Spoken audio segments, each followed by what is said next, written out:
Joint stock company. Joint stock company क्या होती है?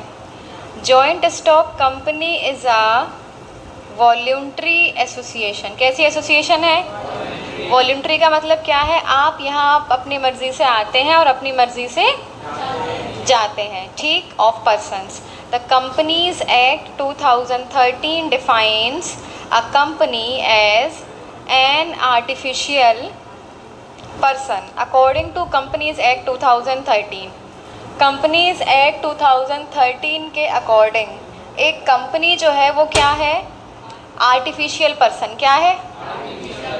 आर्टिफिशियल पर्सन का मतलब है कि कंपनी जो है वो अलग है और उसके ओनर जो है, जो मेंबर्स जो है, उनकी एग्जिस्टेंस अलग है। यदि कोई मेंबर चला जाता है या नया ऐड हो जाता है तो उससे कंपनी की एग्जिस्टेंस पे या कंपनी की आइडेंटिटी पे कोई भी इफ़ेक्ट पड़ने वाला नहीं है, ठीक।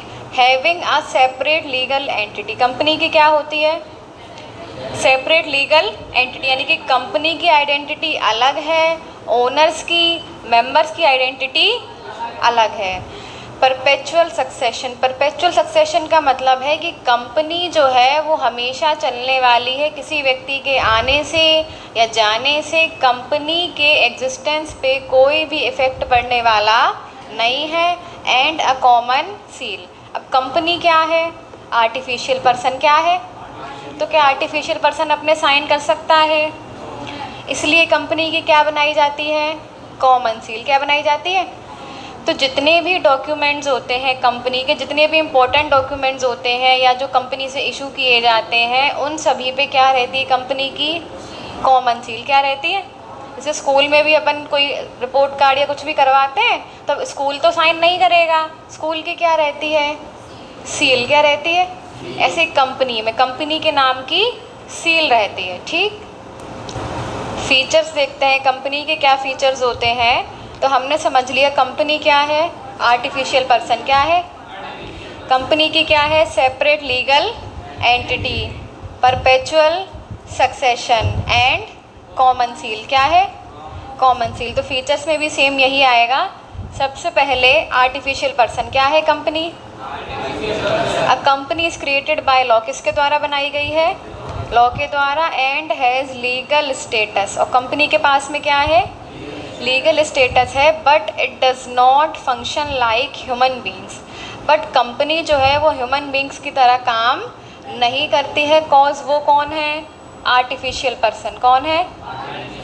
All business activities are done by the board of directors in the name of company. Company के नाम पर जितनी भी बिजनेस एक्टिविटीज़ होती हैं उनको कौन परफॉर्म करता है? Board of directors. कौन परफॉर्म करता है? बोर्ड ऑफ डायरेक्टर्स, यानी जो बोर्ड मेंबर्स होते हैं, है ना, जो टॉप लेवल पे काम करते हैं, सीईओ, सीएफओ वगैरह, जिनको इलेक्ट किया जाता है या जिनके पास कंपनी का ज़्यादा शेयर्स होते हैं, वो कंपनी के डायरेक्टर्स होते हैं, ठीक। तो बोर्ड ऑफ डायरेक्टर्स के हाथों में सारी डिसीजन मेकिंग रहती है। बिकॉज कंपनी तो क्या है? Artificial person. तो कंपनी खुद से तो डिसीजन मेकिंग कर नहीं सकती, खुद से काम कर नहीं सकती, खुद से एक्टिविटीज़ परफॉर्म कर नहीं सकती। तो कंपनी के बिहाफ पे कौन करता है?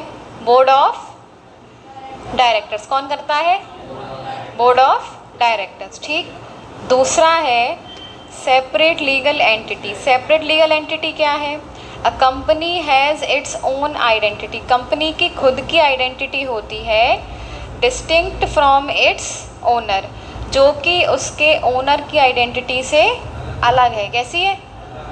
With the incorporation of a company, यानी जब से कंपनी स्टार्ट हुई है, जब से कंपनी इनकॉर्पोरेट हुई है, तब से लेकर के जब तक कंपनी रहेगी तब तक कंपनी की आइडेंटिटी और ओनर की आइडेंटिटी दोनों क्या है? अलग अलग, सेपरेट। कैसे? कंपनी की आइडेंटिटी अलग है, ओनर की आइडेंटिटी अलग है, ठीक। दैट्स वाई कंपनी के पास क्या है? Separate legal entity. इनकॉर्पोरेट का मतलब होता है कंपनी जिस दिन स्टार्ट हुई या कंपनी ने जिस दिन जन्म लिया उसको बोलते हैं इनकॉर्पोरेशन डे, ठीक। फॉर्मेशन। कंपनी कैसे फॉर्म की जाती है? Company is formed by fulfilling all the legal formalities as stated under companies act 2013। 2013। Company को कैसे फॉर्म किया जाता है? By fulfilling all the legal formalities. Companies act 2013 में जितनी भी लीगल फॉर्मेलिटीज़ आपको बताई गई हैं वो सभी फॉर्मेलिटीज़ पूरी करके तभी आप कंपनी को फॉर्म कर सकते हैं। सोल प्रोप्राइटरशिप को फॉर्म करना बहुत इजी है, जॉइंट हिंदू फैमिली बिजनेस को फॉर्म करना इजी है, बट कंपनी को फॉर्म करने के लिए बहुत सारी कंडीशंस होती हैं, बहुत सारी लीगल फॉर्मेलिटीज़ होती हैं, वो आपको पूरी करनी पड़ेंगी। उसमें भी 2 टाइप्स की कंपनीज़ होती हैं, प्राइवेट लिमिटेड और पब्लिक लिमिटेड।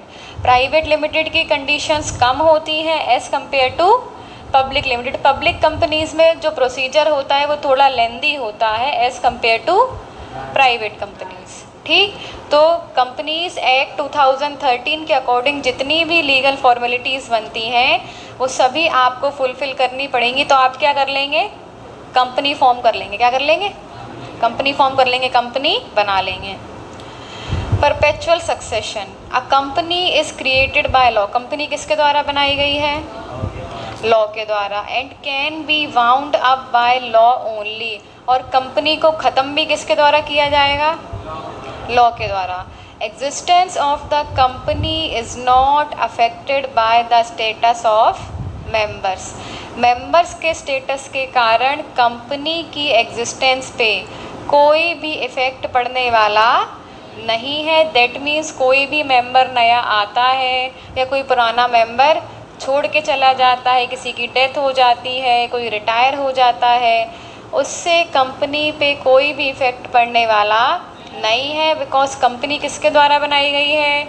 लॉ के द्वारा। और लॉ के द्वारा, लीगल फॉर्मेलिटीज़ के द्वारा ही कंपनी को ख़त्म भी किया जाएगा। ये नहीं कि हम 4 मेंबर थे, हम छोड़ गए कंपनी, मतलब कंपनी छोड़ के चले गए तो कंपनी बंद हो जाएगी, ऐसा नहीं होता। वो लीगल फॉर्मेलिटीज़ के द्वारा ही आपको कंपनी बंद भी करनी पड़ेगी। ठीक। Liability, a company has limited liability, that is liability only to the extent of the capital contribution. Company की जो लाइबिलिटी होती है वो लिमिटेड होती है। कहाँ तक लिमिटेड? जितना उसका कैपिटल कंट्रीब्यूशन है, यानी आपका जितना कंपनी में कैपिटल कंट्रीब्यूशन होगा उतनी ही आपकी लाइबिलिटी होगी, उसके बाद आपकी कोई लाइबिलिटी नहीं होगी। कैसे? आपको अपनी प्राइवेट प्रॉपर्टीज़ को सेल करके डेट पे नहीं करना पड़ेगा, क्योंकि आपकी जितनी कैपिटल इन्वेस्टेड है कंपनी में, यदि लॉस होता है तो वो कैपिटल चली जाएगी, उसके बाद आपकी कोई लाइबिलिटी नहीं बनती। ठीक। Common seal, a company is an artificial person. Company क्या है? आर्टिफिशियल पर्सन है। It cannot have a sign on its own, तो क्या वो खुद के अपने साइन कर सकती है? नहीं कर सकती। अभी तक तो पॉसिबल नहीं है, अब आगे रोबोट वोबोट चलने लगे तो भैया कह नहीं सकते हैं, बट कंपनी जो है वो अ ग्रुप ऑफ पीपल, उसमें बहुत सारे लोग होते हैं, ग्रुप ऑफ मेंबर्स, तो उसमें किसी पर्टिकुलर व्यक्ति के साइन नहीं होते हैं। दैट्स वाई कंपनी के लिए क्या बनाई जाती है? Common seal. क्या बनाई जाती है? Common seal. हैंस, बट आज तो दुनिया बहुत आगे बढ़ गई है। तुम लोगों ने एक मूवी देखी हो, अभी आई थी, उसमें वो कृति सेनन है, वो रोबोट बनी है। तो कुछ टाइम बाद ये पॉसिबिलिटीज़ हैं कि ऐसा एक्चुअल में होगा।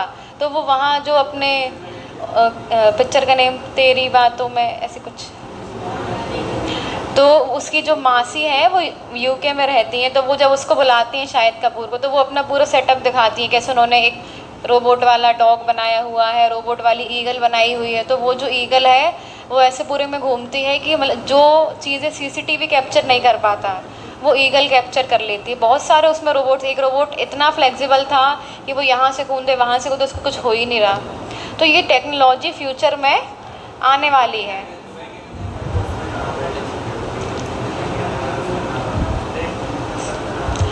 ये जो बड़े बड़े कॉलेजेस होते हैं ना, उनके यहाँ पे फेस्ट होते हैं, फेस्ट भी होते हैं। एक सीरीज़ भी आई थी, क्या नाम था, मिसमैच्ड करके एक सीरीज़ आई थी। उसमें जब उनके कॉलेज का फेस्ट, ऐसे कोई फेस्ट होता है, तो वहाँ पे क्या है, सभी को नई नई चीज़ें बनानी थी, जिससे कि बाहर की जो कंपनीज आती हैं, जो कैंपस रिक्रूटमेंट होता है, तो वो आपके प्रोडक्ट को देख करके आपको अपनी कंपनी में ले लेते हैं। तो सभी लोगों ने अलग अलग चीज़ें बनाई थी। एक व्यक्ति ने एक ऐसी चीज़ बनाई थी जो लोग पैरालाइज हैं तो वो थ्रू चल सकते हैं, है ना। किसी ने कैलकुलेटर, मतलब ऐसे बहुत सा, किसी ने दिमाग पढ़ने वाली कोई चीज़ बनाई। तो ये सारी चीज़ देखना चाहिए, इससे क्या थोड़ा अपना माइंड डेवलप होता है कि अपन भी ऐसी चीज़ जो डेवलप कर सकते हैं, ऐसी टेक्नोलॉजी लेके आ सकते हैं। ठीक, तो देखिए कंपनी क्या है, आर्टिफिशियल पर्सन है, वो खुद के साइन नहीं कर सकती है। Hence common seal acts as the official signature, इसलिए कंपनी का जो ऑफिशियल सिग्नेचर होता है वो क्या होता है, कॉमन सील। क्या होता है, कॉमन सील। बिकॉज कंपनी अपने तो साइन कर नहीं सकती है, तो ऑफिशियल सिग्नेचर के रूप में हम किसका यूज़ करते हैं, कॉमन सील का। किसका यूज़ करते हैं, कॉमन सील का। All the official documents must have a common seal for legal binding, जितने भी कंपनी के ऑफिशियल डॉक्यूमेंट्स होते हैं सभी के ऊपर कॉमन सील होना ही चाहिए।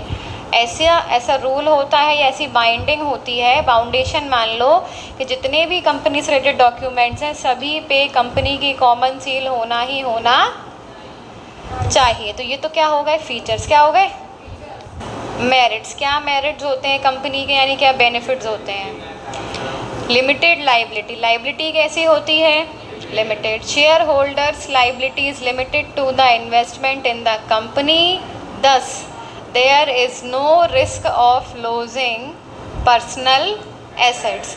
जो भी शेयर होल्डर समझते हो, शेयर होल्डर्स यानी कंपनी के मेंबर्स जिन्होंने कंपनी के शेयर्स को खरीद रखा है, वो कौन है, the person holding shares of a company is known as share holder. तो उस व्यक्ति ने उस कंपनी के शेयर्स खरीद रखे, यानी कि उसकी जो कैपिटल है वो कंपनी में इन्वेस्टेड है। क्या है, तो यदि कुछ भी होता है, लॉस वगैरह, या कंपनी इंसॉल्वेंट हो जाती है, तो उस कंडीशन में जो व्यक्ति है उसका केवल उतना ही पैसा डूबेगा जितना कंपनी में इन्वेस्टेड है। उसके बाद उसकी पर्सनल असेट्स को कोई भी रिस्क नहीं होता है। ठीक, दैट्स वाई लाइबिलिटी कैसी है, लिमिटेड। कैसी है,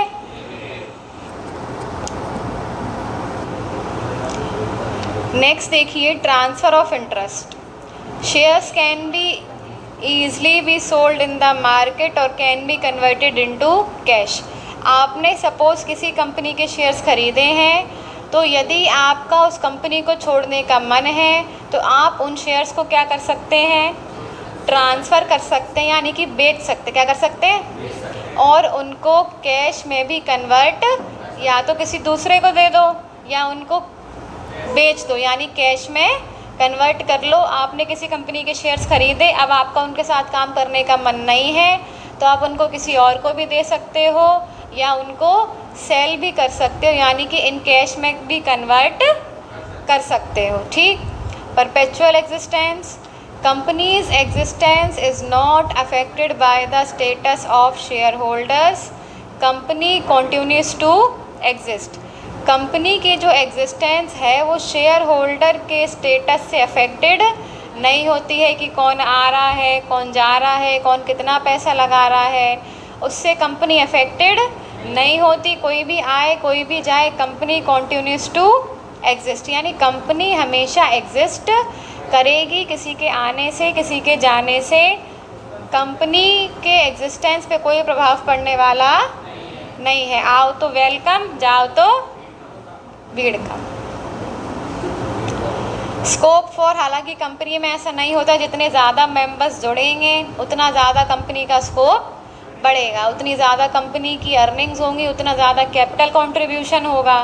ठीक, scope for expansion, companies can raise large amount of funds. Companies जो हैं वो बड़े अमाउंट में फ़ंड्स को जनरेट कर सकती हैं, लार्ज अमाउंट में फ़ंड्स को रेज कर सकती हैं from the public as well as borrowings from financial institutions और बैंक्स। यानी कंपनीज़ जो हैं वो जनता से भी पैसा इकट्ठा कर सकती हैं, साथ ही साथ में जो फाइनेंशियल इंस्टीट्यूशंस होते हैं या जो बैंक्स होती हैं उनसे भी बोरो कर सकती है। इसलिए कंपनीज़ के पास में अच्छा खासा कैपिटल अमाउंट होता है, क्योंकि कंपनी जो है वो लार्ज स्केल पे काम करती है। कैसे काम करती है? और लार्ज स्केल पे काम करने के लिए आपके पास एक लार्ज अमाउंट ऑफ फंड होना ज़रूरी है। तो लार्ज अमाउंट ऑफ फंड कैसे रेस करते हैं? लोगों से, पब्लिक से, पब्लिक डिपॉजिट के रूप में, शेयर्स के रूप में, शेयर्स इशू करके, या फिर लोन ले करके, बोरोइंग कर करके किसी फाइनेंशियल इंस्टीट्यूशन से या बैंक से आप फंड को रेज कर सकते हैं। ठीक। Professional management, large scale operation requires management by professionals and specialised individuals.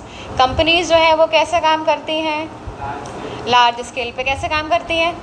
तो लार्ज स्केल पर ऑपरेट करने के लिए अच्छे मैनेजमेंट की ज़रूरत होती है, यानी कि प्रोफेशनल्स की ज़रूरत होती है, स्पेशलाइज्ड इंडिविजुअल्स की ज़रूरत होती है जो कि अपने अपने फील्ड में स्पेशलाइज्ड है। कैसे?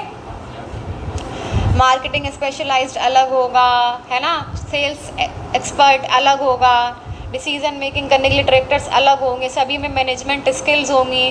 तो कंपनी जब अपने एम्प्लॉयज़ हायर करती हैं तो वो भी किसके बेस पे करती हैं? स्किल्स के बेस पे, स्पेशलाइज्ड नॉलेज के बेस पे, है ना, उनके एजुकेशन के बेस पे। तो ऐसा क्यों होता है? बिकॉज हम लार्ज स्केल पे काम कर रहे हैं। यदि हम इन चीज़ों पे ध्यान नहीं देंगे तो हमारी कंपनी का जो ऑपरेशन है वो डाउन हो सकता है। तो आपको विशेष ध्यान किस पे देना है? मैनेजमेंट पे। किससे देना है? मैनेजमेंट अच्छा होना चाहिए तो आपकी कंपनी अच्छा एफिशिएंटली काम करेगी। मैनेजमेंट अच्छा नहीं होगा तो कंपनी जो है एफिशिएंटली काम नहीं कर पाएगी। ठीक। तो ये मेरिट्स हो गए। अब देखिए डीमेरिट्स, यानी कि लिमिटेशंस। कंप्लेक्सिटी इन्फॉर्मेशन, कंपनी को फॉर्म करना इतना इजी नहीं होता है। फॉर्म करने में थोड़ी कम्प्लेक्शंस होती हैं। क्या होती है? Complexions. Formation of a company requires fulfilling of documentation. जब भी हम कोई कंपनी फॉर्म करते हैं तो वहाँ पे आपको डॉक्यूमेंटेशन करना पड़ता है, बहुत सारे डॉक्यूमेंट्स फिल करने पड़ते हैं, है ना, प्रोस्पेक्टस इशू करना पड़ता है, एंड लीगल फॉर्मेलिटीज़, बहुत सारी लीगल फॉर्मेलिटीज़ परफॉर्म करनी पड़ती हैं, which makes the procedure lengthy and complex, जिसके कारण जो प्रोसीजर है कंपनी बनाने का वो लेंदी हो जाता है और कॉम्प्लेक्स हो जाता है। कंपनी ऐसा नहीं कि हमने सोचा कंपनी बनाते हैं और कंपनी बन गई। कंपनी के लिए पहले आपको सारे डॉक्यूमेंट्स फुलफ़िल करने पड़ेंगे, उनको रजिस्ट्रार के पास सबमिट करना पड़ेगा, फिर कंपनी का नाम ढूंढना पड़ेगा, उसको रजिस्टर करवाना पड़ेगा, फिर इनकॉर्पोरेशन का सर्टिफिकेट मिलेगा, रजिस्ट्रेशन का मिलेगा, लास्ट में तब कहीं जाके कंपनी इनकॉर्पोरेट होगी। तो उसके भी स्टेजेस होते हैं। क्या होते हैं? स्टेजेस। वो भी अपन पढ़ेंगे कि कंपनी कैसे फॉर्म की जाती है। ठीक। तो कंपनी को फॉर्म करना कोई इजी बात नहीं है, वहाँ पे बहुत सारे डॉक्यूमेंटेशन की ज़रूरत होती है, आपको बहुत सारी लीगल फॉर्मेलिटीज़ फुलफ़िल करनी पड़ती हैं, जिसके कारण कंपनी फॉर्म करने का जो प्रोसीजर है वो कैसा हो जाता है? लेंदी और कॉम्प्लेक्स, थोड़ा टफ प्रोसीजर हो जाता है। कैसा हो जाता है? तो हर कोई कंपनी खोलना अफोर्ड नहीं कर सकता। पहली बात तो बहुत सारा पैसा होना चाहिए, दिमाग होना चाहिए, दूसरी बात इतना पेशेंस होना चाहिए। ठीक। लैक ऑफ सीक्रेसी, यहाँ पे कोई भी बात सीक्रेट नहीं रहती, बिकॉज कंपनी को अपनी सारी एक्टिविटीज़ को, अपने सभी अकाउंट्स को जनरल पब्लिक को ये सामने पब्लिश करना पड़ता है, क्योंकि तभी लोग आपकी कंपनी में पैसा इन्वेस्ट करेंगे। अदरवाइज़ कोई आपकी कंपनी में पैसा इन्वेस्ट, आप अपनी नई कंपनी खोल के बैठ जाओ, सपोज़ मैंने अपनी कंपनी खोल लिया, मैं बोलूँ कि तुम लोग मेरी कंपनी में पैसा लगाओ, क्या लगाओगे? बिना कुछ पढ़े लिखे, बिना प्रॉस्पेक्टस रीड करे लगाओगे? मेरी फाइनेंशियल पोजीशन क्या है, कंपनी के फ्यूचर प्रॉस्पेक्ट्स क्या है, कंपनी हमने किस चीज़ के लिए बनाई है, क्या हमारा रेशो है सक्सेस का, तो ये सारी चीज़ें स्टडी करने के बाद, हमारी मार्केट कंडीशन क्या है, ये सब जानने के बाद तब अपन कंपनी में पैसा इन्वेस्ट करते हैं। उसके पहले पैसा इन्वेस्ट, तो इसलिए कंपनीज़ जो है उनको अपनी सारी इन्फॉर्मेशन को पब्लिश करना पड़ता है, मैगज़ीन्स में, न्यूज़पेपर्स में, या जो भी उनकी रिपोर्ट्स होती हैं गवर्नमेंट के सामने, हर जगह। तो उनकी बिल्कुल भी सीक्रेसी नहीं रहती है। उनके कंपनी के उसमें देखा जाए तो कोई भी बात कॉन्फिडेंशियल नहीं होती।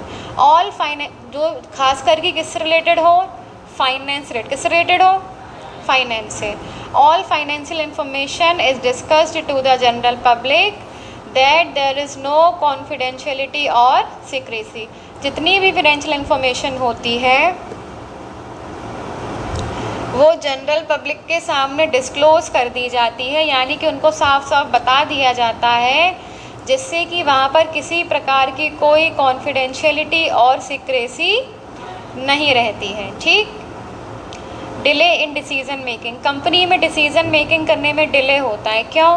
क्योंकि जब मीटिंग होगी, सारे मेंबर्स इकट्ठे होंगे, फिर वो अपने अपने व्यूज़ बताएंगे, तब कहीं जाके हम डिसीज़न मेकिंग कर पाएंगे। सोल प्रोप्राइटर में क्या होता है, जो करना है अपना डिसीज़न ले लिया डिसीज़न और ओके लॉक कर दिया, हो गया काम। बट यहाँ पे ऐसा नहीं होता है। Decision making needs to follow a set of hierarchy which may cause delay in taking decisions and actions. Decision making करने के लिए आपको एक सेट ऑफ हायरार्की फॉलो करना पड़ेगा। हायरार्की का मतलब होता है टॉप लेवल से लोअर लेवल। क्या मतलब होता है? यानी टॉप लेवल से लोअर लेवल के जितने भी एम्प्लॉयज़ हैं उन सभी को इकट्ठा किया जाएगा, उनसे बातचीत की जाएगी, मीटिंग्स होंगी, AGM होगी, तब उसके बाद डिसीज़न मेकिंग होगी। आप अपने मन से डिसीज़न मेकिंग नहीं कर सकते। दैट्स वाई डिसीज़न मेकिंग करने में क्या होगा? डिले। क्या होगा? यानी आपको डिसीज़न लेने में थोड़ा समय लग सकता है। ठीक। ओलिगार्किक मैनेजमेंट, ओलिगार्किक मैनेजमेंट का मतलब होता है share holders have very little control over the running of business. Business पर शेयर होल्डर्स जो होता है, उन शेयर होल्डर्स जो होते हैं उनका जो कंट्रोल है वो बहुत कम होता है। Thus the director takes all the decisions, क्योंकि सारे डिसीजंस कौन लेते हैं? डायरेक्टर्स, बोर्ड ऑफ डायरेक्टर्स कौन लेते हैं? विच में at times get influenced by their personal interest. हो सकता है कभी कभी वो अपने पर्सनल इंटरेस्ट से प्रभावित होकर भी डिसीज़न ले लें, है ना, जिसमें उनको लग रहा है कि उनका फ़ायदा हो रहा है बट कंपनी का फ़ायदा कम हो रहा है, तो ऐसे डिसीजंस भी वो ले सकते हैं, जिसको बोलते हैं ओलिगार्किक मैनेजमेंट। क्योंकि यहाँ पे सारी जो भी कंट्रोल है या डिसीज़न मेकिंग है वो शेयर होल्डर्स के हाथों में नहीं होता है। जो मेन डिसीज़न है वो किसका होता है? डायरेक्टर्स। किसका होता है? डायरेक्टर्स का। दैट्स वाई हो सकता है कभी कभी वो अपने पर्सनल इंटरेस्ट को प्रेफर करें as compare to companies interest, है ना। तो अपने फ़ायदे के लिए हो सकता है वो गलत डिसीज़न मेकिंग कर लें या ऐसा कोई प्रोजेक्ट हाथ में ले लें जिससे कि उनको ज़्यादा फ़ायदा हो रहा हो। ठीक। Conflicts in interest, it is difficult for management to satisfy everyone. हर किसी को सेटिस्फाई करना किसी के लिए भी पॉसिबल नहीं है। सेम एज मैनेजमेंट के लिए भी हर किसी को सेटिस्फाई कर पाना पॉसिबल नहीं है, as there are too many stakeholders with diverse interest. Because उनके पास बहुत सारे स्टेक होल्डर्स होते हैं, बहुत सारे शेयर होल्डर्स होते हैं जिनके सभी के इंटरेस्ट कैसे हैं? अलग अलग। कैसे हैं? कोई कुछ चाहता है, कोई कुछ चाहता है, कोई कुछ और चाहता है, तो सभी के इंटरेस्ट तो पूरे हो नहीं पाएंगे।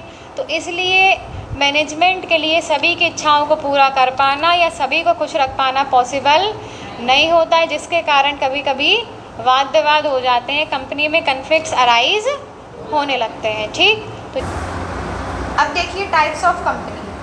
कंपनी जो है वो 2 टाइप्स की होती है, that is private company and public company. Private company को खोलना इजी होता है as compare to public company, because public company में जो फॉर्मेलिटीज़ हैं वो ज़्यादा रहती हैं। प्राइवेट कंपनी में क्या ज़रूरत है?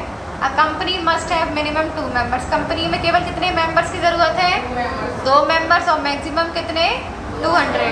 यानी हम 2 मेंबर्स के साथ में भी प्राइवेट कंपनी ओपन कर सकते हैं। Right to transfer shares is restricted. यहाँ पे आप अपने शेयर्स को ट्रांसफ़र नहीं कर सकते, उस पर रेस्ट्रिक्शन होती है। क्या होती है? यानी प्राइवेट कंपनी में आप शेयर्स को खरीद बेच नहीं सकते बार बार। एक बार आपने खरीद लिया तो बस वो आपके हैं, आप बार बार उसको ट्रांसफ़र नहीं कर सकते। Funds can not be generated from the general public. यहाँ पे आप जनरल पब्लिक से भी फंड्स रेज नहीं कर सकते। कहाँ पे? प्राइवेट कंपनी में। कहाँ पे? Uses private limited after the company name. जो प्राइवेट कंपनीज होती हैं वो अपने नाम के आगे क्या लगाती हैं? Private limited. ठीक, पब्लिक कंपनी में क्या होता है, मिनिमम 7 मेंबर्स। कितने होने चाहिए minimum, with no limit on maximum, और मैक्सिमम पे कोई लिमिट नहीं है, आप कितने भी कर सकते हो। फ्री टू ट्रांसफ़र शेयर्स, यहाँ पे आप इजीली अपने शेयर्स को ट्रांसफ़र कर सकते हो, कोई रेस्ट्रिक्शन नहीं होती। Issue shares to general public, और पब्लिक कंपनीज जो होती हैं वो जनता को यानी जनरल पब्लिक को शेयर्स इशू करती हैं, यानी कि जनता से भी पैसा इकट्ठा करती हैं, जनता से फंड रेज कर सकती है by issuing shares to them. Uses public limited after the company name, और कंपनी के नाम के बाद किसका यूज़ किया जाता है, पब्लिक लिमिटेड। किसका यूज़ करते हैं, पब्लिक लिमिटेड। कंपनी कैसे फॉर्म की जाती है, या जो न्यू कंपनी होती है वो हम कैसे बनाते हैं। तो कंपनी को फॉर्म करने के लिए मेजरली 4 स्टेजेस होती है। कितनी स्टेजेस होती हैं, 4, जिसे हम बोलते हैं फर्स्ट स्टेज होती है आपकी प्रमोशन, दूसरी होती है इनकॉर्पोरेशन, थर्ड होती है सब्सक्रिप्शन, एंड देन कमेंसमेंट। इसको शॉर्ट एब्रीविएशन दिया गया है PICS, पिक्स, इससे आप याद कर सकते हो। फर्स्ट स्टेज है promotion, second incorporation, third subscription, and fourth commencement. Promotion, incorporation, subscription and commencement. तो कंपनी फॉर्म करने के लिए सबसे पहले हमें कंपनी को प्रमोट करना पड़ेगा। करना पड़ेगा प्रमोट। तो पहली स्टेज है आपकी promotion. First stage in formation of a company. Promotion जो है कंपनी को फॉर्म करने के लिए पहली कंडीशन लगती है, पहली स्टेज होती है जहाँ पे हम कंपनी को प्रमोट करते हैं। क्या करते हैं, प्रमोट। प्रमोशन तो जानते होंगे सभी, प्रमोट करना। Involves conceiving a business idea and taking an initiative to form a company. Promotion में हम क्या करते हैं, एक बिज़नेस आइडिया कंसीव करते हैं। बिज़नेस आइडिया कंसीव करने का मतलब है कि एक बिज़नेस आइडिया के बारे में सोचते हैं कि हम जो कंपनी स्टार्ट करेंगे, किस चीज़ की कंपनी स्टार्ट करेंगे, है ना। जैसे हमारे माइंड में कोई बिज़नेस आइडिया आया तो उस बिज़नेस आइडिया को हम रियलिटी में चेंज करेंगे, यानी कि कंपनी फॉर्म करेंगे। तो उसके लिए पहले क्या होना चाहिए, आइडिया। क्या होना चाहिए, आइडिया। तो प्रमोशन का मतलब होता है पहले आइडिया कंसीव करना, आइडिया सोचना, and then taking an initiative to form a company. Then initiative लेना, पहल लेना और कंपनी फॉर्म करना, so that practical shape can be given by exploiting the available opportunity. जिससे कि हमारे पास जो भी अवेलेबल अपॉर्चुनिटी है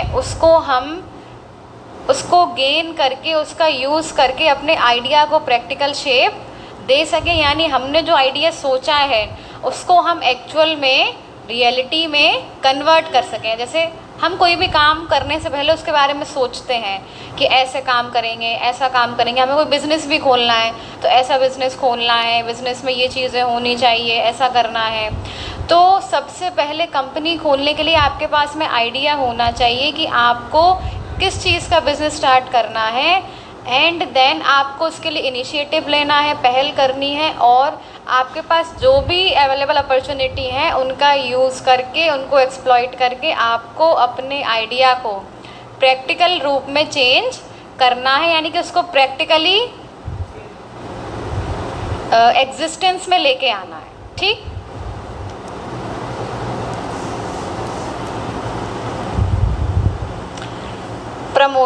प्रमोटर कौन होता है, a person, group of persons और even a company who proceeds to form a new company.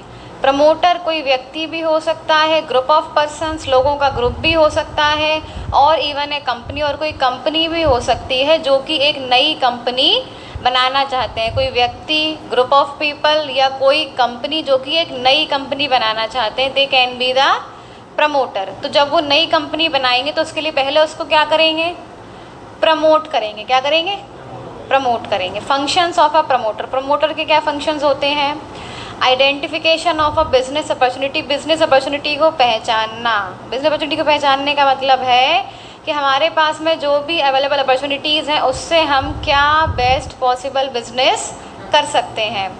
Feasibility studies, उसके बाद में उस बिज़नेस को फिजिबली स्टडी करना, टेक्निकली, फाइनेंशियली और इकोनॉमिकली। देखो फिजिबिलिटी क्या होता है, स्टार्टिंग से पढ़ते हैं। आइडेंटिफिकेशन ऑफ बिजनेस अपॉर्चुनिटी, इसमें क्या करते हैं अपन, the promotion stage begins with the discovery of an idea to set up a business. Promotion जो है वो कब स्टार्ट होता है, जब हम किसी आइडिया को डिस्कवर करते हैं, किसी आइडिया को पहचानते हैं कि हमारे दिमाग में ये आइडिया चल रहा है और हमें ये बिज़नेस सेटअप करना है। It can be an idea to set up a new business और an idea to expand the existing business.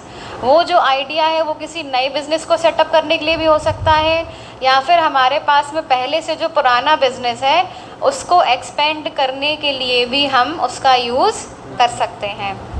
The promoter identifies the profitability of the idea by analyzing the opportunities available in that area। जो promoter है वो उस business में कितना profit हो सकता है, कितने उसके चांसेस हैं प्रॉफिट होने के, उसका अंदाज़ा लगाता है कि उस एरिया में हमारे रिगार्डिंग हमें क्या क्या मौके मिलने वाले हैं, हमारे पास में क्या क्या अपॉर्चुनिटीज़ होंगी, तो हम कितना प्रॉफिट अर्न कर सकते हैं। क्योंकि जब भी हम कोई बिज़नेस स्टार्ट करते हैं तो किस लिए करते हैं, प्रॉफिट अर्न किस लिए करते हैं, प्रॉफिट अर्न करने के लिए। सबसे पहले हमें क्या देखना है कि हम जो बिज़नेस के बारे में सोच रहे हैं, जिस बिज़नेस आइडिया के बारे में सोच रहे हैं, उससे आपको कितना प्रॉफिट हो सकता है। ठीक। The promoter also analyzes the various resources required, amount of capital required and the degree of risk involved। जो प्रमोटर है वो बाकी की चीज़ें भी एनालाइज करता है, जैसे कि इस बिज़नेस को करने में क्या क्या रिसोर्सेज लगेंगे, कितनी कैपिटल लगेगी और कितना रिस्क इन्वॉल्व होगा। तो पहला स्टेज क्या है, बिज़नेस अपॉर्चुनिटी को आइडेंटिफाई करना, पहचानना। दूसरा स्टेज है फिजिबिलिटी स्टडीज़, यानी कि उसकी फिजिबिलिटी चेक करना technically, financially and economically. After analysing all the concept related to the idea discover, हमने जो आइडिया डिस्कवर किया था, जिस आइडिया की खोज की थी, उसके जितने भी कंसेप्ट्स हैं उनको एनालाइज करने के बाद the promoter starts doing detailed investigation to give practical shape to the idea. जो प्रमोटर है वो डिटेल स्टडी करना चालू कर देता है कि हमने जो आइडिया सोचा है उसको प्रैक्टिकल शेप में लाने के लिए हमें क्या क्या स्टेप्स लेने पड़ेंगे, क्या क्या काम करने पड़ेंगे। तो उसको वो एक्चुअल में एग्जिस्ट करने के लिए, एक्चुअल में लाने के लिए उसकी डिटेल इन्वेस्टिगेशन करना स्टार्ट कर देता है कि हमने जो आइडिया सोचा है क्या एक्चुअल में वो काम करेगा या काम नहीं करेगा। ही detailed investigation regarding cost, profitability, production process, demand of the product etc। किसके बारे में डिटेल स्टडी करता है, कॉस्ट के बारे में, कितनी कॉस्टिंग आएगी, प्रॉफिट कितना होगा, प्रोडक्शन की जो प्रोसेस है वो क्या होनी चाहिए, जो हम प्रोडक्ट लेके आने वाले हैं उसकी मार्केट में डिमांड कैसी होगी। While doing this, the promoter takes the help of specialist or experts such as chartered accountants, engineers etc। तो ये सब काम करते समय जो प्रमोटर है वो एक्सपर्ट्स की हेल्प लेता है, जैसे कि सीए हो गए, इंजीनियर हो गए, उनसे अपने आइडिया को शेयर करेगा, उनसे पूछेगा कि आप बताइए इस बिज़नेस में कितनी प्रॉफिटेबिलिटी हो सकती है, कितने चांसेस हैं सक्सेस होने के, है ना। The specialist make an objective analysis of all the details collected by the promoter. जो स्पेशलिस्ट होते हैं, जितनी भी डिटेल प्रमोटर के द्वारा कलेक्ट की गई है उसके द्वारा एक एनालिसिस बनाते हैं। The reports of the specialist help the promoter to take a decision regarding the size of the business, location of the plant, amount of the capital etcetera. तो स्पेशलिस्ट जो रिपोर्ट बना करके देते हैं उसके थ्रू जो प्रमोटर है उसको एक हेल्प मिल जाती है, किसमें कि बिज़नेस का साइज़ कैसा होना चाहिए, छोटा, बड़ा, बहुत बड़ा, large scale, small scale, location कहाँ होनी चाहिए बिज़नेस की, कहाँ पे लोकेट करना चाहिए हमें प्लांट को, कितना पैसा बिज़नेस में लगने वाला है, तो ये आइडिया उसको मिल जाता है। ठीक।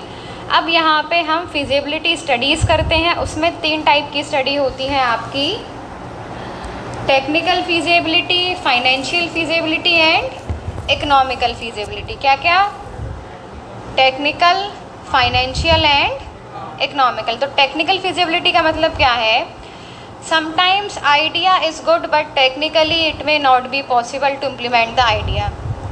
कभी कभी क्या होता है, हमारे दिमाग में आइडिया तो बहुत अच्छा होता है बट टेक्निकली उसको इम्प्लीमेंट करना हमारे लिए पॉसिबल नहीं होता है। It may be due to non availability of raw materials, inputs, technology etc। ऐसा क्यों होता है? हो सकता है कि हम जिस चीज़ को बनाने के बारे में सोच रहे हैं उसके रिगार्डिंग हमारे पास में रॉ मटेरियल अवेलेबल ना हो पाए, वैसी टेक्नोलॉजी ना हो, उस टाइप के इनपुट्स ना हो, तो हम उसको एक्चुअल में चेंज नहीं कर पाएंगे। तो पहले हमें उसको टेक्निकली चेक करना है कि हम जो चीज़ बनाने के लिए सोच रहे हैं कि एक्चुअल में वो बनाना पॉसिबल है या पॉसिबल नहीं है। The project is considered technically unfeasible unless the technology और other required inputs can be imported और are available in our country. तो जो प्रोडक्ट है वो टेक्निकली अनफीजेबल होगा कब तक? यदि उसके लिए जो टेक्नोलॉजी रिक्वायर्ड है, जो इनपुट्स रिक्वायर्ड हैं वो हमारे पास में ना हो या फिर हम उनको इम्पोर्ट भी ना कर पा रहे हों। यदि हमारे पास में टेक्नोलॉजी अवेलेबल है तो हम उस पर काम कर सकते हैं, नहीं है अवेलेबल उसको बाहर से इम्पोर्ट करा सकते हैं, किसी दूसरी कंट्री से मंगा सकते हैं, तो भी हम उस पर काम करते हैं। बट यदि हमारे पास में भी अवेलेबल नहीं है और हम कहीं से इम्पोर्ट भी नहीं करा सकते तो वो काम करना टेक्निकली पॉसिबल नहीं है। फॉर एग्ज़ाम्पल हम कोई मशीनरी लगाते हैं, है ना, जैसे तुम्हारा क्या होता है MRI, मान लो MRI की जो मशीनरी आती है वो बहुत महंगी होती है, एक तरीके से बहुत बड़ा प्रोजेक्ट होता है, तो उसको हैंडल करने के लिए टेक्नीशियंस की ज़रूरत होती है, उसमें कई सारे इनपुट्स लगते हैं। तो हम सोच रहे हैं कि हम अपने भिंड में लगाएंगे, बट उसको लगाने के लिए हमें टेक्निकल फिजिबिलिटी चेक करनी होगी, क्या उसको ऑपरेट करने के लिए हमें टेक्नीशियन मिलेगा, है ना, या उसमें जो इनपुट्स लगते हैं क्या वो हमारे पास में अवेलेबल होंगे, तो भी तो हम तभी तो इतना बड़ा रिस्क लेंगे कि इतना पैसा उसमें इन्वेस्ट करेंगे, अदरवाइज़ करेंगे क्या? नहीं करेंगे। ठीक, तो पहले क्या चेक करनी है?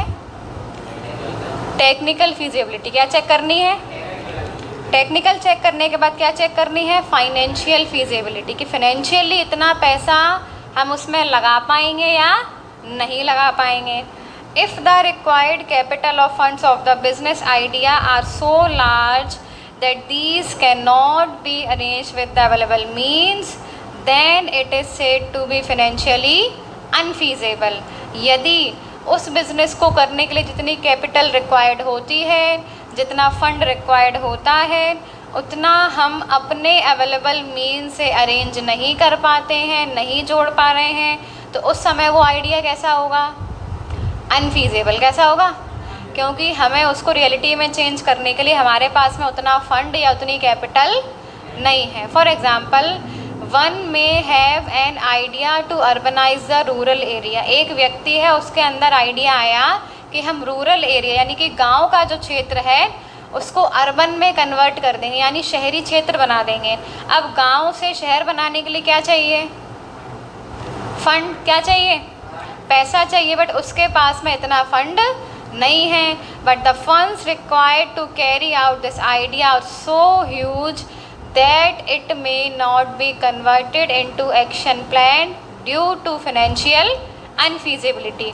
बट उसको करने में इतना ज़्यादा पैसा लगेगा, इतने ज़्यादा फंड लगने वाले हैं कि हम उस प्लान को एक्चुअल प्लान में कन्वर्ट नहीं कर पा रहे। क्यों? क्योंकि वो फाइनेंशियली फीजेबल नहीं है। अगला आता है इकोनॉमिक फीजिबिलिटी। कभी कभी हम किसी प्रोजेक्ट को इसलिए भी इग्नोर कर देते हैं क्योंकि उससे हमें जितना प्रॉफिट हम चाहते हैं उतना प्रॉफिट होने वाला नहीं है, तो हम क्या करते हैं? उसको बंद कर देते। क्या करते हैं? कोई दूसरा बिजनेस देखेंगे, क्योंकि इसमें क्या नहीं हो रहा? प्रॉफिट नहीं हो रहा। तो बिजनेस कर रहे हैं तो क्या चाहिए? प्रॉफिट। क्या चाहिए? और प्रॉफिट नहीं हो रहा है तो क्या करेंगे? उस बिज़नेस को अबेंडन कर देंगे, बंद कर देंगे, कोई दूसरा बिजनेस देखेंगे। Sometimes a project is abandon just because it might not be very profitable. कभी कभी किसी प्रोजेक्ट को इसलिए भी अबेंडन कर दिया जाता है, इसलिए भी छोड़ दिया जाता है। क्यों? क्योंकि वो ज़्यादा प्रॉफिटेबल नहीं हो पा रहा है। Generally businessman prefer to carry on with the ideas which are profitable. Generally businessman उन्हीं आइडियाज़ के साथ में जाते हैं जो कैसे हो? प्रॉफिटेबल हो, यानी जिससे उनको अच्छा खासा प्रॉफिट मिल रहा हो, यदि बिज़नेस में आप अच्छा प्रॉफिट अर्न नहीं कर पा रहे हैं तो उस समय आप उस बिज़नेस को आगे कैरी नहीं करेंगे। ठीक, तो ये तो हो गई फिजिबिलिटी स्टडीज़। क्या क्या? टेक्निकल फिजिबिलिटी, फाइनेंशियल और इकोनॉमिकल। पहले हमें टेक्निकली चेक करना है कि हम जो काम करना चाहते हैं उसके रिगार्डिंग हमारे पास टेक्नोलॉजी है, रॉ मटेरियल है, टेक्नीशियंस है, इनपुट्स अवेलेबल है या नहीं है, तो टेक्निकली फीजेबल है, और नहीं है तो टेक्निकली फीजेबल नहीं है। फाइनेंशियली कि उस काम को करने के लिए जितना पैसा लगने वाला है वो हम अरेंज कर पाएंगे या नहीं कर पाएंगे। अरेंज कर पाएंगे तो इकोनॉमिकली फीजेबल है, और नहीं कर पाएंगे तो इकोनॉमिकली फीजेबल फाइनेंशियली फीजेबल नहीं है। इकोनॉमिकली यानी हम जो बिज़नेस करने वाले हैं उसमें आपको अच्छा प्रॉफिट होगा या नहीं होगा। अच्छा प्रॉफिट होगा तो इकोनॉमिकली फीजेबल है, और नहीं होगा तो इकोनॉमिकली फीजेबल नहीं है। ठीक, अगला है नेम अप्रूवल। थर्ड स्टेप आता है नेम को अप्रूव कराना। किसको अप्रूव कराना? नेम अप्रूव करता है रजिस्ट्रार। कौन अप्रूव करता है? रजिस्ट्रार ऑफ द कंपनी, यानी कि ROC। क्या बोलते हैं उसको? ROC। Two companies cannot have identical names. किन्हीं भी दो कंपनीज के आइडेंटिकल नेम्स नहीं हो सकते, यानी कि सेम नाम नहीं हो सकते। हर कंपनी का अलग अलग डिफरेंट नेम होना ही चाहिए। यदि आप किसी कंपनी के नेम को कॉपी करते हो तो वो आप पे कॉपीराइट लगा देगी और आपकी कंपनी बंद हो जाएगी। साथ ही साथ में आपको फ़ाइन भी भरना पड़ेगा। ठीक, जैसे क्या? हाँ, तो किन्हीं भी दो कंपनीज़ के कभी भी आइडेंटिकल नेम्स नहीं होते, हमेशा सभी के अलग अलग। कैसे होते हैं? सुना है कभी एक नाम की दो कंपनी हो? नहीं सुना ना, क्योंकि सबके अलग अलग नाम होते। कैसे होते हैं? अलग अलग। हाँ, सब पे लगती है, वो भी तो आइडेंटिटी है। अब जैसे अपनी कोचिंग का नाम है SRCC by doctor Ravi Jain, अब कोई और अपनी कोचिंग का नाम रख ले SRCC by doctor Ravi Jain, तो अपन उस पर लगा देंगे?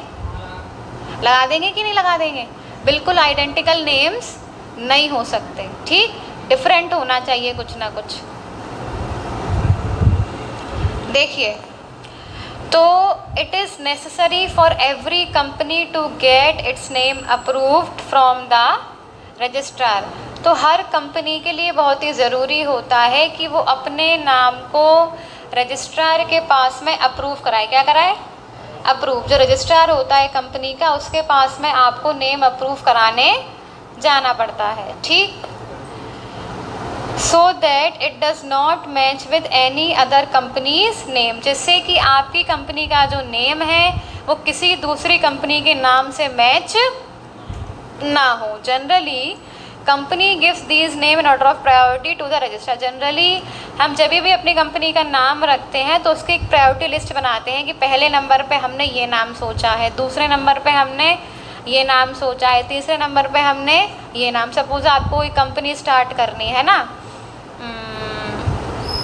हम कोई फार्मा कंपनी स्टार्ट करते हैं तो उसका हमने नाम रख लिया। क्या नाम रख सकते हैं? कुछ भी अपने घर से किसी के नेम से रिलेटेड, या आपको कोई अच्छा थॉट आता है उसके रिलेटेड। जैसे अपने अपनी कंपनी का नाम रखा नवजीवन प्राइवेट लिमिटेड करके, है ना, तो ये अपना पहला ऑप्शन हो गया। दूसरा ऑप्शन इससे मिलता जुलता हमने रख लिया, तीसरा ऑप्शन और मिलता जुलता रख लिया। तो अब जो रजिस्ट्रार है वो क्या करेगा? हमारे ऑप्शंस को नंबर बाय नंबर बाकी कंपनीज़ की जो लिस्ट है उससे चेक करेगा कि कहीं इस नाम की कंपनी पहले से एग्जिस्ट तो नहीं करती है, और यदि एग्जिस्ट करती है तो उसने वो नाम क्या हो जाएगा? रिजेक्ट। क्या हो जाएगा? फिर दूसरे नाम की बारी है कि उसके साथ में भी ऐसा ही होगा, यदि वो भी मिलता है तो वो भी क्या हो जाएगा? रिजेक्ट। तो हम इसलिए अपनी प्रायोरिटी लिस्ट के अकॉर्डिंग कंपनीज़ के नाम बना के देते हैं कि हम अपनी कंपनी का ये नाम रखना चाहते हैं। तो रजिस्ट्रार मैच करके बताता है कि आप अपनी कंपनी के लिए क्या नाम रख सकते हो, क्या नाम अभी तक किसी कंपनी का नहीं रखा गया है। The registrar matches the name with the names of other companies, and if it is not identical, then the registrar approves the name. तो रजिस्ट्रार क्या करता है, उन आपने जो भी नाम उसको लिख के दिए हैं उन नामों को अदर कंपनीज़ के नेम से मैच करता है, और यदि वो किसी से भी आइडेंटिकल नहीं होते हैं, मैच नहीं होते हैं, तो रजिस्ट्रार आपकी कंपनी के नेम को अप्रूव कर देता है। यानी आपकी कंपनी का क्या हो गया, नेम अप्रूव। क्या हो गया, अब आप उस नाम की कंपनी बना सकते हो, उस नाम की कंपनी खोल सकते हो। ठीक, नेम अप्रूव हो गया। अगला पॉइंट क्या है, fixing up signatories to the memorandum of association. Signatories को फिक्स करना कि कौन एज अ सिग्नेटरीज एक्ट करेगा। Promoters have to decide about the people who will be signing the memorandum. Memorandum जो होता है, मेमोरेंडम ऑफ एसोसिएशन, वो एक बहुत ही इंपॉर्टेंट डॉक्यूमेंट होता है कंपनी का। It is called the charter of the company. क्या बोलते हैं इसको हम, तो कंपनी से रिलेटेड जितने भी क्लॉजेज होते हैं वो सारे क्लॉजेज किस में आ जाते हैं, मेमोरेंडम ऑफ एसोसिएशन। सबसे बड़ा डॉक्यूमेंट होता है कंपनी का। तो हमको प्रमोटर को ये डिसाइड करना होता है कि मेमोरेंडम पे साइन किसके होंगे, कौन उसको साइन करेगा। ठीक, promoters have to decide about the people who will be signing the memorandum. Usually the signatories of memorandum become the first directors of the company. Usually होता क्या है, मेमोरेंडम के जो सिग्नेटरीज होते हैं वो कंपनी के फर्स्ट डायरेक्टर्स बन जाते हैं। कौन बन जाते हैं, फर्स्ट डायरेक्टर्स। कौन बन जाते हैं, फर्स्ट डायरेक्टर्स बन जाते हैं। जिन्होंने भी मेमोरेंडम को साइन किया है वो कौन बन गए, कंपनी के फर्स्ट डायरेक्टर्स बन गए। Promoters also take their written consent to act as directors and ask them to buy qualification shares. Promoters जो हैं उनसे उनका रिटन कंसेंट भी लेते हैं कि आप जो है एज अ डायरेक्टर ही एक्ट करेंगे। साथ ही साथ में डायरेक्टर्स के जो भी क्वालिफिकेशन शेयर्स होते हैं कि आपको डायरेक्टर बनने के लिए इतने शेयर्स कंपनी के ख़रीदने पड़ेंगे, वो भी उनको ख़रीदने के लिए बोलते हैं कि आपको क्वालिफिकेशन शेयर्स बाय करने होंगे। ठीक, अगला स्टेप आता है अपॉइंटमेंट ऑफ प्रोफेशनल्स। अब कंपनी बना रहे हैं तो प्रोफेशनल्स भी रखने पड़ेंगे। छोटे मोटे लोग तो कंपनी चला नहीं सकते हैं, तो कंपनी बनाने के लिए किनको हायर करना पड़ेगा, प्रोफेशनल्स को। किसको करना पड़ेगा, ब्रोकर्स को, बैंकर्स को, अंडरराइटर्स को, जो कि आपकी कंपनी के शेयर्स को मार्केट में इशू करें, उनको सेल करें, जिससे कि कंपनी में क्या आएगा, पैसा आएगा, फंड आएगा। The promoter appoints the brokers and underwriters to insure the availability of capital by sale of a company securities and solicitors are appointed to deal with the legal matters of the company. देखिए, promoter जो है वो brokers को और underwriters को appoint करता है। Brokers कौन होगा, ब्रोकर का मतलब समझते हो, दलाल। कौन होता है ब्रोकर, तो शेयर मार्केट में क्या होता है, ब्रोकर्स लगे होते हैं सभी कंपनीज़ के। तो वो अपनी अपनी कंपनीज़ के शेयर्स को इशू करते हैं, मार्केट में सेल करते हैं, जिससे कि कंपनी के पास में क्या आए, फंड। क्या आए, फंड। ऐसे अंडरराइटर्स होते हैं। ब्रोकर्स का काम क्या होता है, किसी कंपनी के शेयर्स हैं, वो कंपनी के शेयर्स आपको दिलवाएंगे, आपको सेल करेंगे, तो वहाँ से कंपनी से उनको क्या मिलेगा, कमीशन। क्या मिलेगा, ब्रोकर्स को क्या मिलता है, कमीशन। अंडरराइटर्स कौन होते हैं, अंडरराइटर्स कोई व्यक्ति भी हो सकता है, कोई बैंक भी हो सकते हैं। अंडरराइटर्स का काम क्या होता है कि वो कंपनी के बिहाफ पे अपनी रिस्पॉन्सिबिलिटी ले लेते हैं कि आपके बिहाफ पे इतने शेयर्स कौन अंडरराइट करेगा, हम अंडरराइट करेंगे, और हमारी रिस्पॉन्सिबिलिटी बनती है कि इतने शेयर्स को हम ही इशू करेंगे, यानी कि हम ही सेल करेंगे। यदि वो सेल कर लेते हैं तो ठीक है, और नहीं कर पाते हैं तो वो शेयर्स उनको ही खरीदने पड़ते हैं। उनको बोलते हैं अंडरराइटर्स। क्या बोलते हैं, यानी कि वो अपने नाम में उन शेयर्स को अंडरराइट कर लेते हैं। उसके लिए भी क्या मांगते हैं, कमीशन। क्या लगता है, कमीशन। तो या तो वो सेल कर देंगे आपके सारे, और नहीं कर पा रहे तो खुद से खरीदना पड़ेगा। ठीक, जो सॉलिसिटर्स होते हैं वो किस लिए रखे जाते हैं, जो भी लीगल मैटर्स होते हैं कंपनी के, उनसे डील करने के लिए, उनको सॉल्व करने के लिए। Bankers are appointed to have smooth financial dealings. Bankers को अपॉइंट किया जाता है जिससे कि फाइनेंशियल डीलिंग्स स्मूथली हो सके, फाइनेंशियली कोई भी काम करने में, डील करने में आपको दिक्कत ना आए, क्योंकि वो सारा काम कौन देखते हैं, बैंकर्स। कौन देखते हैं?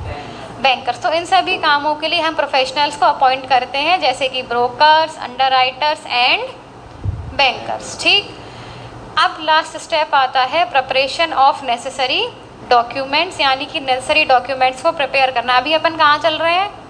प्रमोशन। कहाँ चल रहे हैं? तो प्रमोशन का लास्ट स्टेप क्या है? प्रिपरेशन ऑफ नेसेसरी डॉक्यूमेंट्स, यानी कि जो भी नेसेसरी डॉक्यूमेंट्स होते हैं उनको प्रिपेयर करना।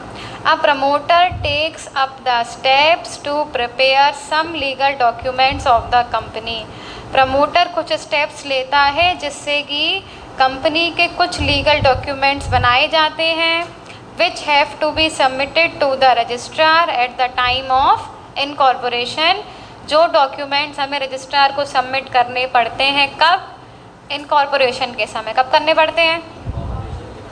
The common documents which are prepared by a promoter.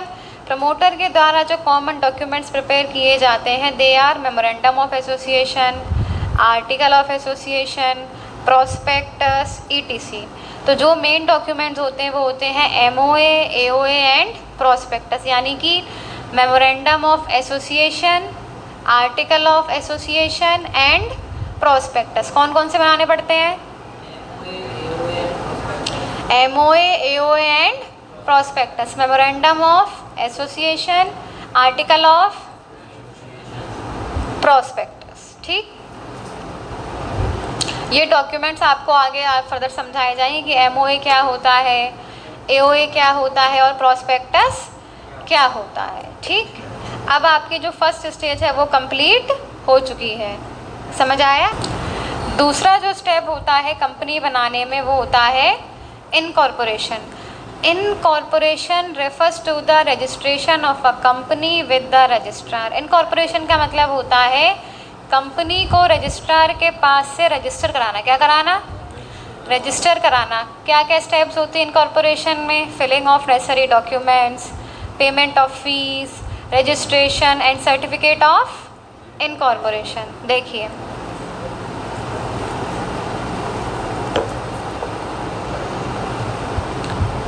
incorporation of a company is the second stage in formation of a company.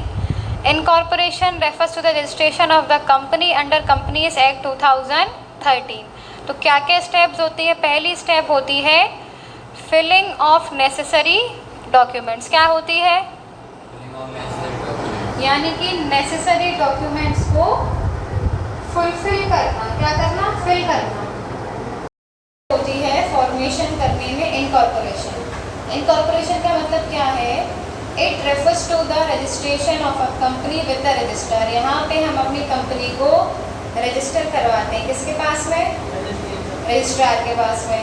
क्या क्या स्टेप्स होती है इनकॉर्पोरेशन में? Filing of necessary documents. सबसे पहले हमें नेसेसरी डॉक्यूमेंट्स फिल करने पड़ेंगे, जो डिक्लेरेशन होती हैं या जो भी एमओए है, एओए है, और भी कई सारे डॉक्यूमेंट्स होते हैं। देन फीस पेमेंट करना पड़ेगा। फीस पेमेंट करने के बाद जो रजिस्ट्रार है वो आपके सभी डॉक्यूमेंट्स को वेरीफाई करेगा, जो फीस की रिसीप्ट है उसको वेरीफाई करेगा, और यदि वो सेटिस्फाइड होता है कि आपके जो भी डॉक्यूमेंट्स हैं उनकी ऑथेंटिसिटी से, उनकी सत्यता से यदि वो सेटिस्फाइड होता है, देन वो आपकी कंपनी को रजिस्टर कर लेगा, यानी कि आपका रजिस्ट्रेशन हो जाएगा और आपको फिर क्या मिल जाएगा? Certificate of incorporation. जिस दिन सर्टिफिकेट ऑफ इनकॉर्पोरेशन मिलता है उस दिन से कंपनी का जन्म हो जाता है। क्या होता है? सपोज दैट आपको जो सर्टिफिकेट ऑफ इनकॉर्पोरेशन है वो 22 अगस्त को आपको इशू हुआ। क्या हुआ? इशू। तो 22 अगस्त को ही आपकी कंपनी बॉर्न हो गई। भले ही आपको मिला वो 24 को है, बट 23 में जितनी भी डीलिंग्स होंगी वो कैसी होंगी? लीगल। कैसी होगी? क्योंकि आपको 22 अगस्त को सर्टिफिकेट ऑफ इनकॉर्पोरेशन इशू हो चुका है, और इनकॉर्पोरेशन का सर्टिफिकेट मिलने के बाद आप क्या बना सकते हैं? Private company. क्या बना सकते हैं? और पब्लिक कंपनी बनाने के लिए क्या चाहिए? Certificate of commencement. वो सारी स्टेजेस पूरी करने के बाद तभी अपन पब्लिक कंपनी बना सकते हैं। प्राइवेट कंपनी बनाने के लिए आपको केवल इनकॉर्पोरेशन सर्टिफिकेट की नीड होती है। अगला स्टेप होता है कैपिटल सब्सक्रिप्शन। अब अपन ने कंपनी स्टार्ट कर दी, अब क्या चाहिए? कैपिटल, पैसा चाहिए। Public company can raise fund from public through issue of shares. जो प्राइवेट कंपनी होती है वो पब्लिक से फंड रेज नहीं करती है, वो खुद से या फाइनेंशियल इंस्टीट्यूशन से फंड लेती है लोन के रूप में। जबकि पब्लिक कंपनी जो है वो कहाँ से फंड रेज करती है? पब्लिक से। किसके द्वारा? Through issue of shares. अपने शेयर्स मार्केट में इशू करके लोगों को सेल करके जो पब्लिक कंपनीज होती हैं वो कैपिटल रेज करती है, यानी कि फंड रेज करती हैं। For raising funds company needs to issue prospectus. और फंड रेज करने के लिए कंपनी को क्या इशू करना पड़ेगा? प्रॉस्पेक्टस। प्रॉस्पेक्टस का मतलब क्या होता है? प्रॉस्पेक्टस एक तरीके का इन्विटेशन होता है या एक तरीके का सर्कुलर होता है जिसमें कंपनी की सारी इंफॉर्मेशन रहती है। कंपनी कब बनी थी, कंपनी का फ्यूचर प्रोस्पेक्ट क्या है, कंपनी क्या काम करती है, सक्सेस होने के रेट कितने हैं, इस साल में कितना प्रॉफिट कमाया था, अब कितनी ग्रोथ रेट होने वाली है, ये सभी चीज़ें आपको प्रोस्पेक्टस में मिलती हैं। तो आप प्रोस्पेक्टस को रीड करके आप ये समझ सकते हो कि आपको उस कंपनी में पैसा इन्वेस्ट करना है या पैसा इन्वेस्ट नहीं करना। इसलिए पब्लिक कंपनीज को क्या करना पड़ता है? प्रॉस्पेक्टस इशू करना पड़ता है। क्या करना पड़ता है? प्रॉस्पेक्टस इशू करना पड़ता है, बिकॉज प्रॉस्पेक्टस के बेस पे ही जो जनरल पब्लिक है वो आपके शेयर्स को सब्सक्राइब करेगी, यानी कि शेयर्स को खरीदेगी। ठीक। Following are the steps. क्या स्टेप्स होती हैं फंड रेज करने के लिए? सबसे पहला होता है सेबी अप्रूवल। सेबी का मतलब है security and exchange board of India. SEBI जो है वो एक रेगुलेटरी बॉडी है जो गवर्नमेंट ऑफ इंडिया के द्वारा बनाई गई है। किस लिए? जितने भी इन्वेस्टर्स हैं, जितने भी क्रेडिटर्स हैं कैपिटल मार्केट में, शेयर मार्केट में, उनके इंटरेस्ट को प्रोटेक्ट करने के लिए। किसके लिए? उनके इंटरेस्ट को प्रोटेक्ट करने के लिए कि उनके साथ में धोखाधड़ी ना हो, कोई उनको गलती से मतलब फंसा के गलत शेयर्स ना बेच दे, उनके पैसे का दुरुपयोग ना हो, है ना। तो इन सारी चीज़ों का ध्यान रखने के लिए गवर्नमेंट ने क्या बनाई? सेबी। क्या बनाई? सेबी का मतलब है security and exchange board of India. तो कैपिटल मार्केट में जो भी काम होता है, शेयर मार्केट में जो भी काम होता है, वो किसकी गाइडलाइंस के अंडर होता है? SEBI. As per SEBI guidelines, company needs to disclose all the relevant information and must not conceal any information from potential investor. SEBI की गाइडलाइंस के अकॉर्डिंग कंपनी को जितनी भी रेलिवेंट इंफॉर्मेशन है सारी की सारी इंफॉर्मेशन डिस्क्लोज कर देनी है जनता के सामने। कोई भी चीज़ छुपानी नहीं है, कोई भी चीज़ हाइड नहीं करनी है from the potential investor.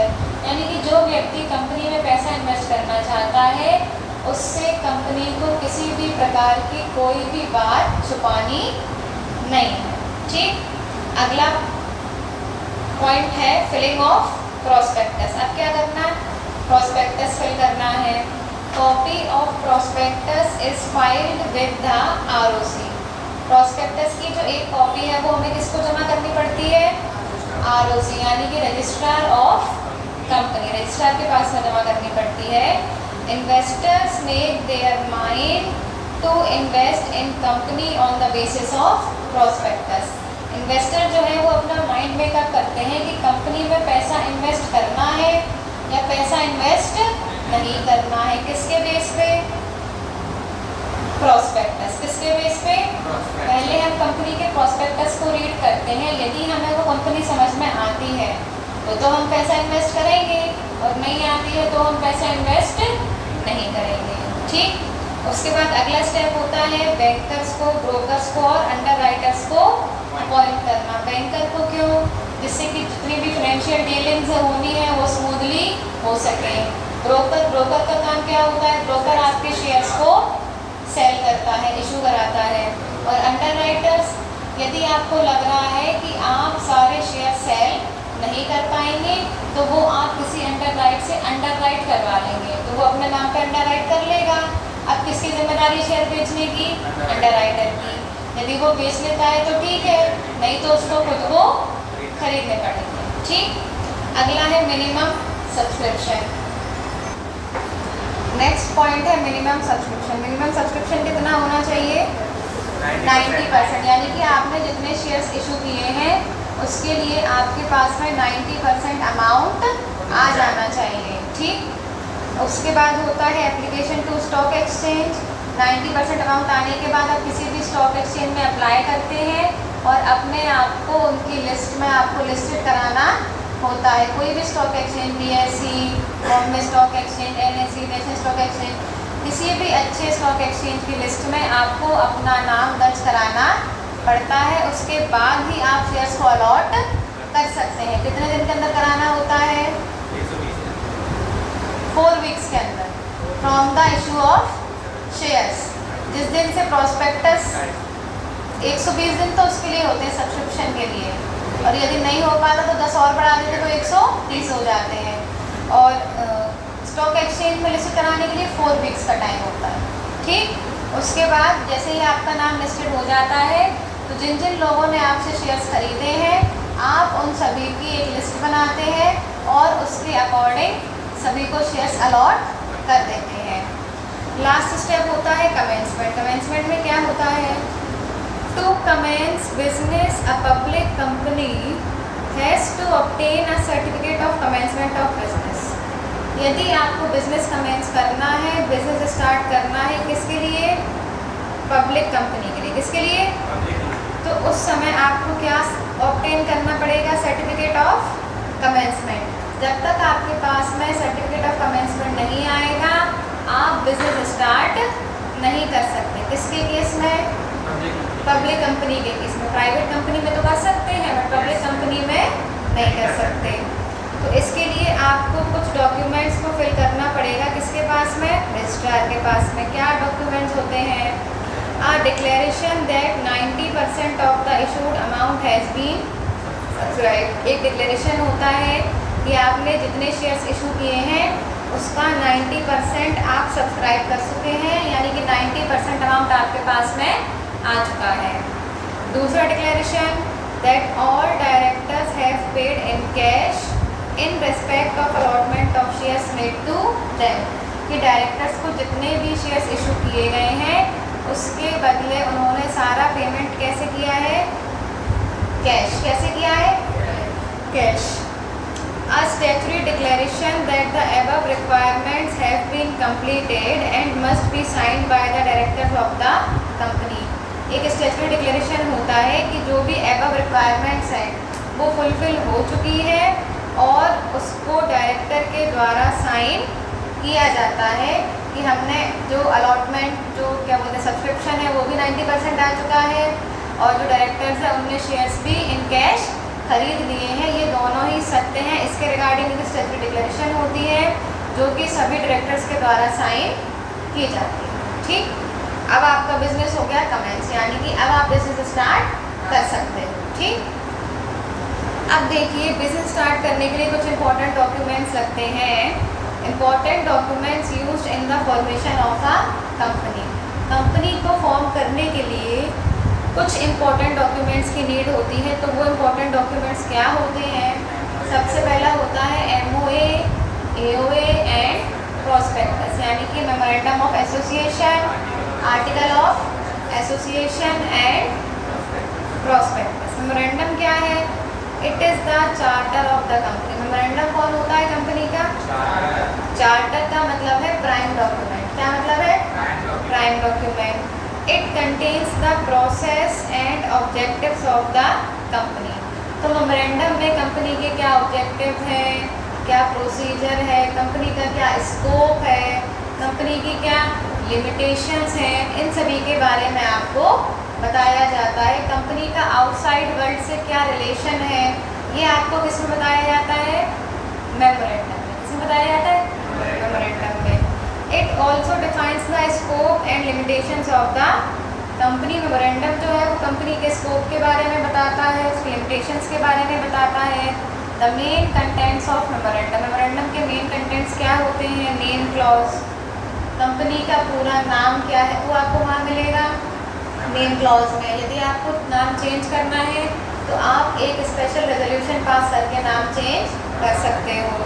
Situation, domicile clause, company किस जगह पर बनाई गई है, कंपनी का रजिस्टर्ड ऑफिस होना चाहिए। तो उसमें भी यदि आपको चेंज करना है, स्टेट में से दूसरे स्टेट में जाना है, तो आपको स्पेशल रेजोल्यूशन पास करना पड़ेगा। और क्या? हाँ, दोनों स्टेट के रजिस्ट्रार से आपको सेंक्शन कराना पड़ेगा। यदि सेम स्टेट में आपको करना है तो आपको केवल स्पेशल रेजोल्यूशन पास करना पड़ेगा। और एक ही टाउन में करना है, केवल लोकेलिटी चेंज करनी है, तो आपको ऑर्डिनरी रेजोल्यूशन पास करना पड़ेगा। ऑब्जेक्ट क्लॉज में कंपनी के ऑब्जेक्टिव्स के बारे में बताया जाता है, कंपनी के क्या ऑब्जेक्टिव्स हैं, उनको भी चेंज करना है तो स्पेशल रेजोल्यूशन पास करना पड़ेगा। ठीक। लायबिलिटी क्लॉज में यदि कंपनी जो है वो लिमिटेड बाय शेयर्स है, तो यहाँ पे सपोज आपने शेयर्स खरीदे 1000 शेयर्स ऑफ ₹10 ईच। सबकी फेस वैल्यू कितनी है? ₹10, 10,000 शेयर्स खरीदे हैं आपने और फेस वैल्यू कितनी है? ₹10 ईच।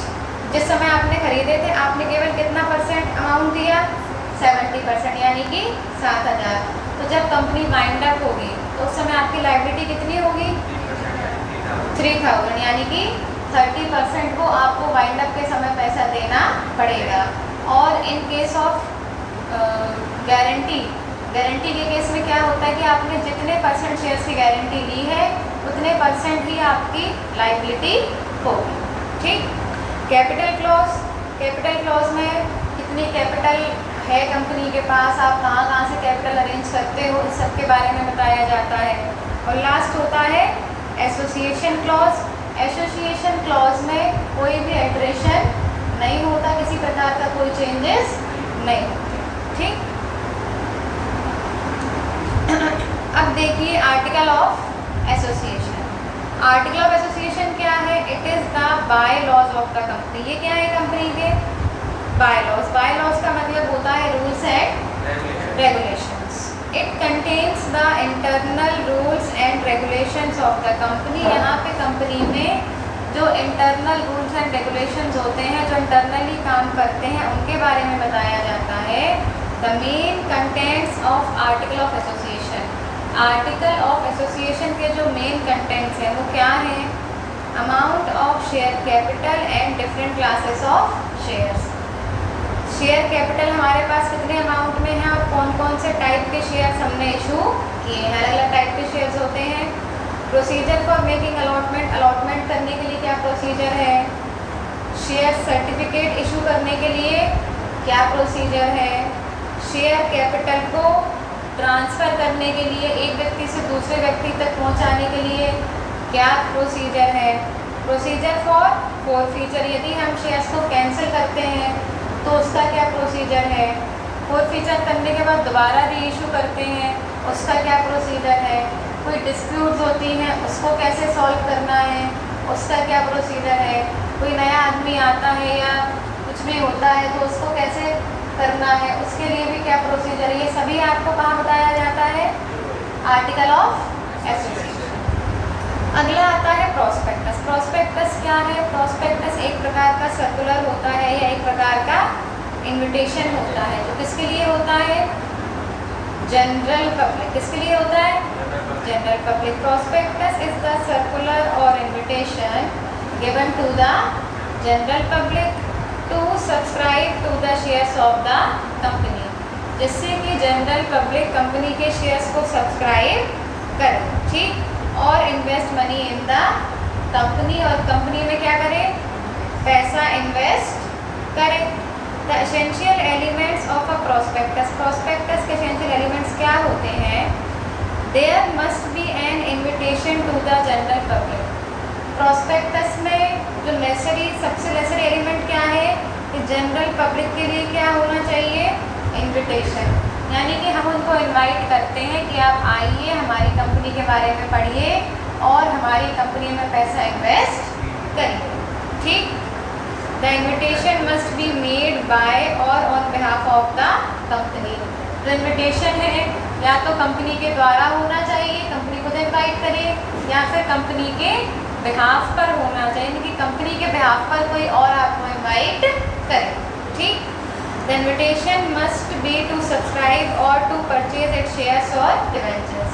जो invitation है वो किसके बारे में होता है कि आप कंपनी के शेयर्स को सब्सक्राइब करें या परचेज करें। कंपनी जो भी इशू करती है, शेयर्स हैं, डिवेंचर्स हैं, बॉन्ड्स हैं, आप उनको खरीदें या आप उनको सब्सक्राइब करें, इसके लिए वो आपको इनवाइट करती है। ठीक, ये टॉपिक हो गया कंप्लीट। अब एक टॉपिक है choice of form of business enterprise. जब भी हम कोई बिजनेस एंटरप्राइज बनाते हैं तो उसको बनाते समय हमारे माइंड में क्या क्या चीज़ें होनी चाहिए। Factors which help in selecting suitable form of business. Nature of business, business का नेचर कैसा होना चाहिए। कैपिटल कंसिडरेशन, उस बिजनेस को बनाने में कितना पैसा लगेगा। डिग्री ऑफ कंट्रोल, उस बिजनेस पे हमारा कितना कंट्रोल होना चाहिए। यदि हमें ज़्यादा कंट्रोल चाहिए तो हम क्या करेंगे, सोल प्रोप्राइटरशिप। हमें कम कंट्रोल चाहिए तो हम किसको परस्यू करेंगे, पार्टनरशिप या कंपनी फॉर्म को। लीगल फॉर्मेलिटीज़ अगर आपको नहीं चाहिए तो आप क्या परस्यू करेंगे, सोल प्रोप्राइटरशिप। तो यदि आपको कोई दिक्कत नहीं है उनसे तो आप किसको परस्यू करेंगे, कंपनी फॉर्म को। लाइबिलिटी, यदि आपको लाइबिलिटी ज़्यादा नहीं चाहिए तो आप पार्टनरशिप को परस्यू कर सकते हैं या आप कंपनी फॉर्म को परस्यू कर सकते हैं। और आपको लाइबिलिटी से कोई दिक्कत नहीं है तो हम सोल प्रोप्राइटर को भी परस्यू कर सकते हैं। मैनेजमेंट एबिलिटी आपको अच्छी चाहिए तो आपको कंपनी फॉर्म करना पड़ेगा, और अच्छी नहीं है तो आप सोल प्रोप्राइटरशिप भी कर सकते हैं। फ्लेक्सिबिलिटी ऑफ ऑपरेशन, आपको अपने कामों में बहुत ज़्यादा फ्लेक्सिबिलिटी चाहिए, आप अपने अकॉर्डिंग कभी भी कुछ भी कर सको, क्या परस्यू करेंगे, सोल प्रोप्राइटरशिप। कॉन्टिन्यूटी, आप चाहते हो कि आपका बिजनेस हमेशा चलता रहे, कभी बंद ना हो, तो क्या परस्यू करेंगे, कंपनी फॉर्म या joint Hindu undivided family business, उसमें भी बिजनेस बंद नहीं होता। ठीक, तो ये है कि आपको किस प्रकार का बिजनेस चाहिए, उस समय आपको चूज़ करना पड़ता है कि आपकी क्या क्या नीड्स है, उस प्रकार से आप बिजनेस को स्टार्ट करते हैं। ठीक।